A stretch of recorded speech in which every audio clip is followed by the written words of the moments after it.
हरिओम रामकृष्ण दोस्तों। मैं प्रतीक बंसल रामकृष्ण सेवा समिति मर्दाबाद की ओर से आप सभी लोगों के सामने फिर से हाजिर हुए हैं आज की इवनिंग टॉक करने के लिए, आपसे बात करने के लिए। हम लोगों ने सामान्यतः एक बात सब जगह सुनी होगी, लोग के मुंह से कहते हुए सुना हुआ होगा, क्या तुम मुझे जानते हो? क्या तुम मुझे जानते हो? तो ये प्रश्न लोग बहुत बार बहुत जगह लोगों से पूछते हुए दिखाई देते हैं। तो वास्तव में वो खुद अपने आप को नहीं जानते हुए होते, उन्होंने अपनी खोज ही नहीं की हुई होती है कि वो हैं कौन। कोई नेता है, कोई अधिकारी है, कोई करोड़पति है, कोई अरबपति है, कोई इंजीनियर है, कोई डॉक्टर है, लेकिन वो अपने आप को जान नहीं पाए कि वो आखिर हैं कौन। तो इसकी खोज जब तक नहीं की जाएगी कि आप हैं कौन, तब तक आप जानेंगे कैसे कि आप हैं कौन। नहीं तो सामान्यतः जो हम देखते हैं, हम जो बताते हैं मैं डॉक्टर हूँ, मैं इंजीनियर हूँ, मैं क्लर्क हूँ, मैं नेता हूँ, मैं बाबू हूँ, तो ये सब चीज़ें क्या हैं? ये है अहंकार के द्वारा जो आपकी चीज़ें उत्पन्न होती हैं, अहम, आई। तो ये सब चीज़ें आई को बताती हैं। तो वास्तव में वो अपने आप को जान ही नहीं पाए कि वो हैं कौन, उनका व्यक्तित्व क्या है। तो इसकी खोज तब पूरी होती है जब आत्मा का परमात्मा से मिलन होता है, जब आई टू वी की जर्नी आपकी कंप्लीट होती है। तो ये बड़ा ही मुश्किल, बड़ा ही कठिन डगर है, लेकिन सरल भी है, सहज भी है, बहुत आसान भी है। तो ये समझने की ज़रूरत है। तो ये जर्नी कैसे आपकी स्टार्ट की जाए, I to V की जर्नी। लोग करोड़ों कमा लेते हैं, दुनिया भर का जोड़ लेते हैं, गाड़ी होता है, बंगला होता है, चाकर होते हैं, बीवी होते हैं, बच्चे होते हैं, लेकिन उनकी जर्नी ना शुरू हो पाती है, ना ही ख़त्म हो पाती है। तो लोग जो समय से इस जर्नी, इस खोज में आपको लग जाते हैं कि मैं हूँ कौन, तो वही अपने आप को जान पाते हैं कि वो है कौन। वह क्या है? वह एक आत्मा का अंश है, परमात्मा का अंश है। जब उनकी आत्मा परमात्मा से मीट करती है, तभी वे अपने आप को जान पाते हैं कि वह है कौन। इसे अध्यात्म के क्षेत्र में बहुत सारे शब्दों से जाना जाता है कि जब आत्मा का परमात्मा से मिलन हो जाता है, जब व्यक्ति यह जान जाता कि वह है कौन, तब उस स्थिति, उस अवस्था को नाम दिया गया है कैवल्य, और दूसरे नाम है मोक्ष, मुक्ति, समाधि। इंग्लिश में हम कह सकते हैं इल्यूमिनेशन, सेल्फ रियलाइजेशन, ईश्वर प्राप्ति, आत्म साक्षात्कार, रिनंसिएशन, बहुत सारे आपके शब्द हैं। तो ये आपकी बहुत ही एक लंबी आपकी प्रक्रिया है, एक जर्नी है। बहुत ही कम लोग जो सौभाग्यशाली होते हैं, जिनके जीवन में भगवत प्राप्ति और भगवत भक्ति की इच्छा जागृत होती है। बाकी सामान्यतः नर पशु का जीवन व्याप्त करते हुए अपना पूरा का पूरा जीवन बिता देते हैं। ना उन्हें ये पता होता कि उन्हें करना क्या है, ना उन्हें ये पता होता कि उन्हें जाना कहाँ है। वह तो बस नदी की भांति बहते हुए चले जाते हैं। जैसा समय उन्हें बहता हुआ ले जाता है, जैसे दुनिया के क्रियाकलाप होते हैं और विभिन्न दुनिया के क्रियाकलाप होते हैं, तो वह उनके हिसाब से चलते चले जाते हैं।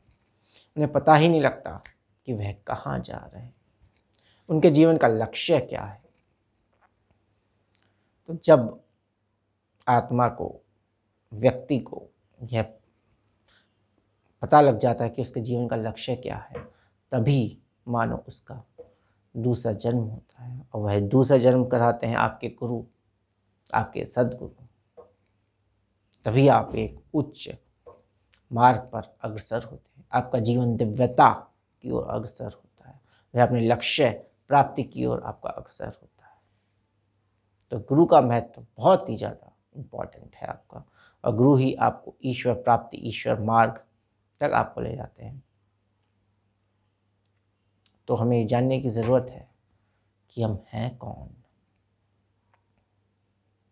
तो हम हैं कौन की जर्नी कहाँ से स्टार्ट होती है? वहाँ से स्टार्ट होती है जब आपको एहसास होता है, आपको जानना होता है कि हम हैं कौन। और फिर दूसरी स्टेप्स आप उसके लिए लेते हैं, बहुत सारे साधनों को अपनाते हैं। साधन कौन कौन से होते हैं? आपके वेपन्स उन्हें आप कह सकते हैं। साधन जैसे हो गए आपके जप, ध्यान, कीर्तन, स्वाध्याय, ईश्वर प्राणिधान, सेवा। तो ये सब चीज़ें क्या है? आपके वेपन्स हैं, आपके साधन हैं ईश्वर प्राप्ति के मार्ग में, आपको अपने आप को जानने के मार्ग में। और फिर इन सब के सहारे, और जब गुरु की कृपा आपके लोगों के ऊपर बरसती है, तभी आप ईश्वर के मार्ग पर, ईश्वर प्राप्ति के मार्ग पर आगे बढ़ते हैं।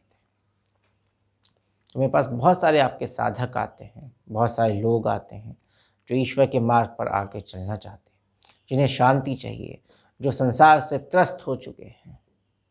उन्हें शांति चाहिए, उन्हें शांति नहीं मिल पाती, क्योंकि धन, दौलत, बीवी, पैसा, मान, सम्मान, अहम, ये सब क्या है? आपके अहम की पुष्टि के कारक है। तो एक हमारे सीनियर कहे जाएंगे, हमारे पीसीएस आपके एक सर थे, एक बार मुझे लेक्चर सुनने का मौका मिला, तो उन्होंने यह कहा, पीसीएस अधिकारी थे, उत्तराखंड एडमिनिस्ट्रेशन एकेडमी है आपके नैनीताल में, तो उसमें आपका डायरेक्टर की पोस्ट पे थे। कहते थे हम 24/7 काम करते हैं। 50 साल हो चुके हैं, 50 साल की उम्र होगी उनकी करीब, तो 30 साल की उनकी, 25 साल की आपकी जॉब हो चुकी होगी। कहते हम तो 24 घंटे 24/7 काम करते हैं, लेकिन तब भी शांति नहीं मिलती। बड़े परेशान रहते थे आप, बड़े विचलित आत्माएं। तो उन्होंने फिर आपका उत्तराखंड एडमिनिस्ट्रेशन एकेडमी से आपका इस्तीफ़ा दे के, वहाँ से अपना पोजीशन चेंज करके आपको यूनाइटेड नेशंस के आपके एक प्रोजेक्ट में आपके लग गए। तो उनका काम क्या रहता है? आपका सैनिटेशन के विषय पे वो लोगों को जागरूक करते रहते हैं। तो उनका फंडिंग यूनाइटेड नेशंस आपकी करती है। तो जब वो अब त्याग के तो इस सेवा के कार्य में वह लगे हुए हैं। तो सेवा के ज़रिए ईश्वर प्राप्ति के मार्ग में वह लगे हुए हैं। अच्छा मार्ग है, अच्छा कार्यक्रम है।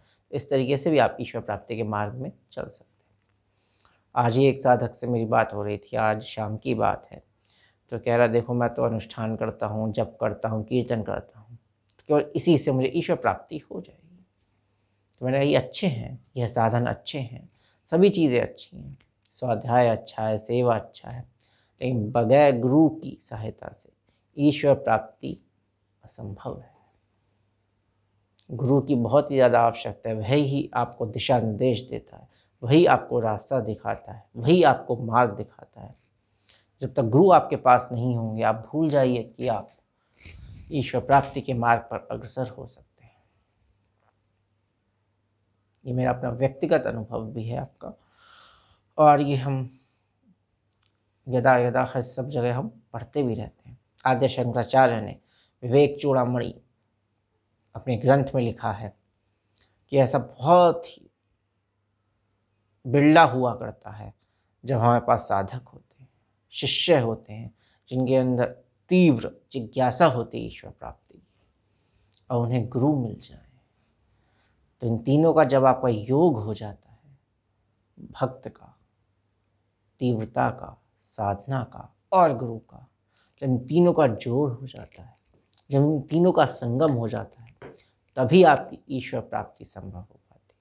इसके बगैर ईश्वर प्राप्ति संभव नहीं है। यह बहुत ही समझने की आवश्यकता है।